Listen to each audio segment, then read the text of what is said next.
Hi అందరికైతే ముందుగల happy Shivaratri.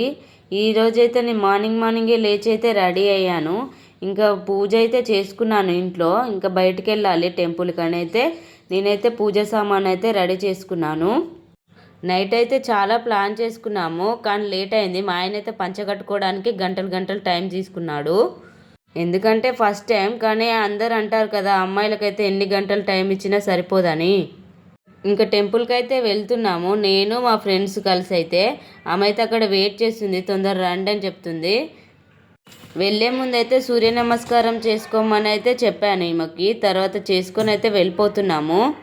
మేము ఉండేదైతే third ఫ్లోర్లో. పైనుంచి కింది దిగొచ్చేసరికి ఎంత ఆయాసం వచ్చిందో. ఇంకా పైన ఉంటాడు దేవుడు గుట్ట పైన, ఎట్లెక్కుతారో ఏమో తెలియదు. వీళ్ళు ఇప్పుడే నవ్వుకుంటున్నారు. దేవుడైతే కొండపైన వెలిసాడు. ఆ కొండ నుంచి అయితే దేవుడి దగ్గర అయితే చాలా వాటర్ వస్తాయి. మేమైతే ఈ కొండ నుంచి నడవడానికి అయితే చాలా ఆయాసపడ్డారు. ఒక్కొక్కరు స్టామినా అంతా అక్కడే అయిపోయింది. కొండెక్కి పైకి వెళ్ళాలి, చాలా కష్టపడ్డారు పాపం. ఈ కొండలు ఎక్కుతూ దిగుతూ అయితే దేవుడి దగ్గరికి అయితే చేరుకున్నాము. దేవుడిని అయితే చూపిస్తాను చూడండి. దేవుడి దగ్గరికి అయితే స్వాములు అలాగే పూజారి కూడా వచ్చి అయితే పూజ అయితే చేస్తున్నారు. వెళ్ళైతే పూజ చేసుకున్నాం. ఈ కొండలో అయితే ఎక్కడ వాటర్ అయితే ఉండవు. ఇక్కడ శివుడి దగ్గర మాత్రమే వాటర్ ఉంటాయి. అవి కూడా ఒక ఊటలాగా అయితే వస్తాయి.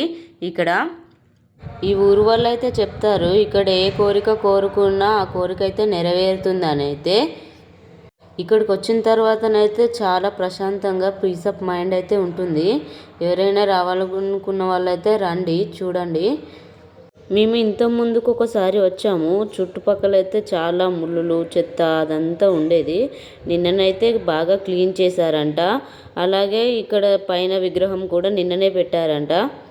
ఈరోజు ఈవినింగ్ అయితే ఇక్కడ శివ కళ్యాణం ఉంటుందని కూడా చెప్పారు అయ్యగారు.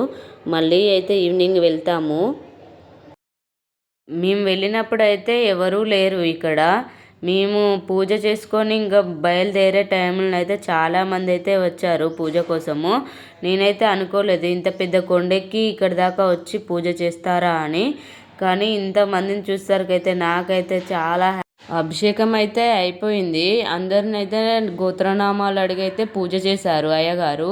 వీళ్ళైతే ఇప్పుడే వస్తున్నారు పూజకి అన్ని సామాన్లు తీసుకొని. అయితే అయ్యగారు అయితే పూజ అయితే మళ్ళీ స్టార్ట్ చేశాడు. नमः हरिः ओं शिवाय नमः शंकराय नमः कट्वंगिने नमः ज्ञानप्रदायिने नमः शिवविष्ठाय नमः अंबिकानाथाय नमः श्रीकंठाय तत्रगेशुपयोगेशुपकरुणैवङ्गुणविशेषणविशिष्टायाम् अस्यां शुभदितो यजमानस्येन श्रीमान् श्रीमतः